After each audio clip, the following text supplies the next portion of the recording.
चलिए दोस्तों, मैं देवेश कुमार पाठक, एस्ट्रोलॉजर, आप सभी का अपने YouTube चैनल अल्टीमेट ज्योतिष गुरु में हृदय से सम्मान करता हूं। एक छोटा सा वीडियो दे रहा हूं और आगे जो परिस्थितियां बनने वाली हैं वो मैं आपको बताने जा रहा हूं। भारत का पश्चिमी और पूरा उत्तरी और पूर्वी जो भी क्षेत्र हैं, कहां कहां से थ्रेट्स हैं, पहले मैंने आपको सब कुछ बताया हुआ था।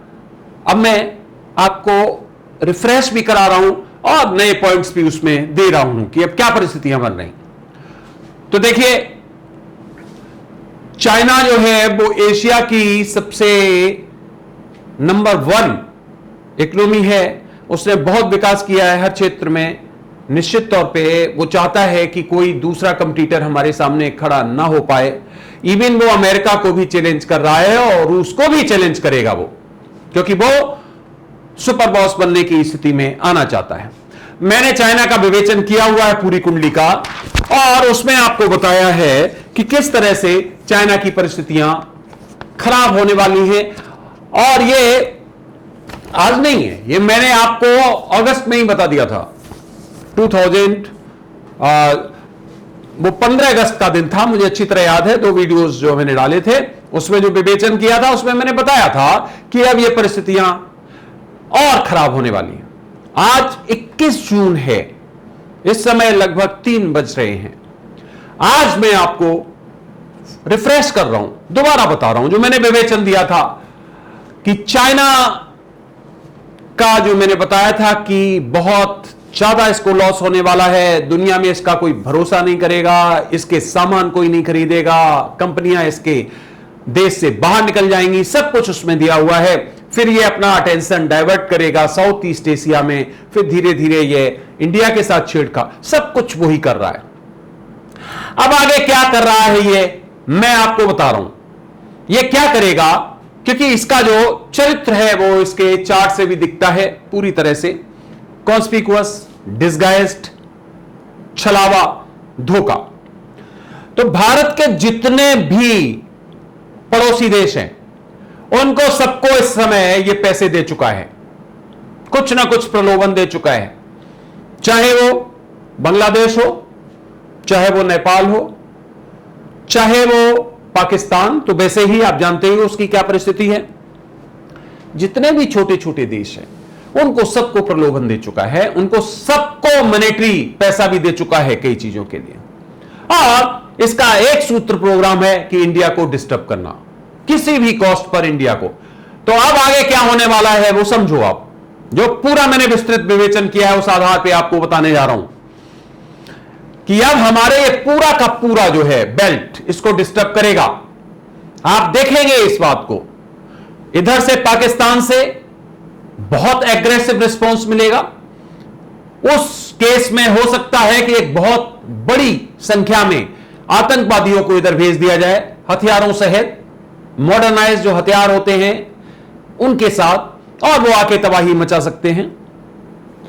दूसरा पॉइंट, पूर्व में चले जाइए, बांग्लादेश से एग्रेसिव, वहां से आपको स्टेटमेंट्स मिलने शुरू हो जाएंगे। और उस पर्टिकुलर जोन में वेस्ट बंगाल, पहले ही बता चुका हूं मैं आपको, दे चुका हूं वीडियोस, जहां पर ऑलरेडी बहुत हथियार इकट्ठे किए जा चुके हैं। वहां पर आपको अब लगेगा कि धीरे धीरे हिंसा और ज्यादा बढ़ रही है। पीछे जो घटनाएं हो चुकी हैं ये मैंने बताई थी आपको कि बंगाल जो है जम्मू कश्मीर बनने वाला है। अब देख सकते हो हमारी वीडियो जाके, हथियार है वहां जगह जगह पर इकट्ठे। तो अब उनका प्रयोग और किया जाएगा। और ये चुनाव जो आ रहे हैं आगे 2021 में, आप देखेंगे कि वहां तक जाते जाते ये अपेक्स हो जाएगा, ये क्लाइमेट पे पहुंच जाएगा। ये सब कुछ एक सोची समझी रणनीति के तहत किया जाएगा। तो उधर बांग्लादेश हो गया, इवन बर्मा को भी खरीदने का पूरा प्रयास किया जा रहा है।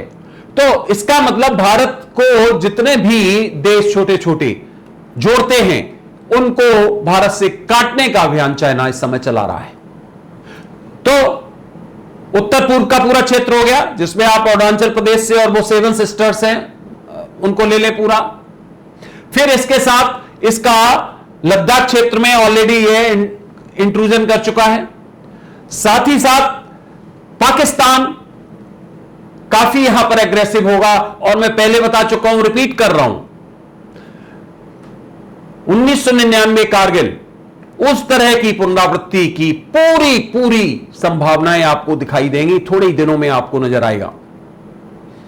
पाकिस्तान उधर से ज्यादा डिस्टर्ब करेगा, और खासकर वो एरिया जो कि लद्दाख और पाकिस्तान के क्षेत्र में बीच में जो क्षेत्र है, जो केंद्र है, उस जगह से आप देखेंगे कि पाकिस्तान भी एग्रेसिव हो रहा है। और उसका एग्रेशन का एक ही कारण है कि इंडिया को डिस्टर्ब करना है। तो चाइना इधर पाकिस्तान को उसने दिया, उधर नेपाल को दिया। नेपाल की परिस्थिति बहुत खराब होने वाली है। आप आने वाले समय में देखें, वहां जन आक्रोश, जन आंदोलन होगा। नेपाल की कुंडली में बना रहा हूं, उसका मैं विवेचन करने वाला हूं कि आखिर ऐसी क्यों हुई। हालांकि हमने अपनी पुस्तक में यह पहले ही लिख दिया था कि एक भारत के उत्तर में एक छोटा सा देश जो हिंदू राष्ट्र है, उसमें इस तरह की समस्याएं आएंगी, लेकिन वो कुछ समय के लिए होंगी। वो मैं आपको विवेचन आगे देने वाला हूं। एक उसका वीडियो में नेपाल के बारे में देने वाला हूं, उसका मैं चार्ट भी विवेचन करना चाहता हूं आपके सामने, और उसकी परिणति बताना चाहता हूं आगे क्या होने वाली। तो इधर नेपाल हो गया, फिर तिब्बत प्रदेश जो है, तिब्बत प्रदेश में डिस्टर्ब करेगा। अरुणाचल प्रदेश में प्रकट होगा। ये मैं बता चुका हूं, अरुणाचल प्रदेश में बहुत जल्दी ये प्रकट होगा। अरुणाचल प्रदेश की जमीन को भी ये अपने कब्जे में करने का प्रयास करेगा, जैसा लद्दाख में इसने कोशिश की। फिर इसके बाद ये है जो हमारे उत्तर पूर्व के जितने राज्य हैं उनमें डिस्टर्बेंसेस क्रिएट करने का पूरा प्रयास करेगा, क्योंकि यह आंतरिक रूप से चाहेगा कि भारत में डिस्टेबलाइज हो ये, और इनका जो दिमाग का कंसंट्रेशन दूसरी तरफ जाए। ध्यान रखिए, भारत में भी बहुत बड़ा एक कॉन्स्पिरेसी का फॉर्मेशन हो चुका है। था तो ये पहले ही, ये कोरोना की वजह से मेटेरियलाइज नहीं हो पाया, लेकिन दोबारा से उसको आग देने का काम किया जा सकता है। एक ऐसा जन आंदोलन जिससे कि लोगों का दिमाग विकेंद्रित हो, और जो एक जगह लगाते हैं विकास के लिए या अपने राष्ट्र के लिए, उससे डेविएट हो। तो ध्यान रखिए, इस तरह के आंदोलन आप देखेंगे कि उनमें बढ़ोतरी हो रही है, और यह सब वहीं से हो रहा है। इसका जो, जैसे कहते हैं ना, भूकंप का जो एक पर्टिकुलर एपी सेंटर होता है, वहीं से हो रहा है, और वो है चाइना, जो भारत को डिस्टेबलाइज करना चाहता है, क्योंकि दुनिया की कंपनी अब यहां आना चाहती है। चाइना को यह पसंद नहीं है, वो चाहता है या तो हमारे यहां रहें या कहीं ना रहें। बता चुका हूं आपको मैं। तो वो परिस्थितियां हैं, इसलिए चाइना भारत को डिस्टेबलाइज करने का पूरा प्रयास कर रहा है, और करेगा। उसकी कुंडली यही कहती है। पीछे विवेचन हमारा जाके देख सकते हो चाइना के बारे में, जो मैंने बताया था आपको।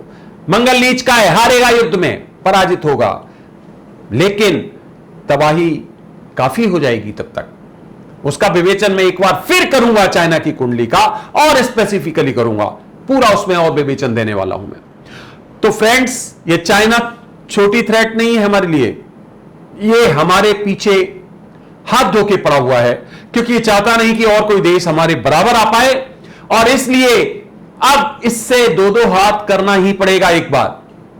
कोई परिस्थिति नहीं बची है कि इससे बच पाए आप।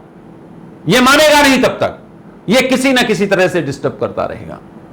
तो जरूरत है भारत को यूनाइट रहने की, एक साथ रहने की, क्योंकि जब वही बात है, जब राष्ट्र है तो हम हैं, राष्ट्र ही खत्म है तो फिर हम और आप कोई एंटिटी नहीं रखते हैं।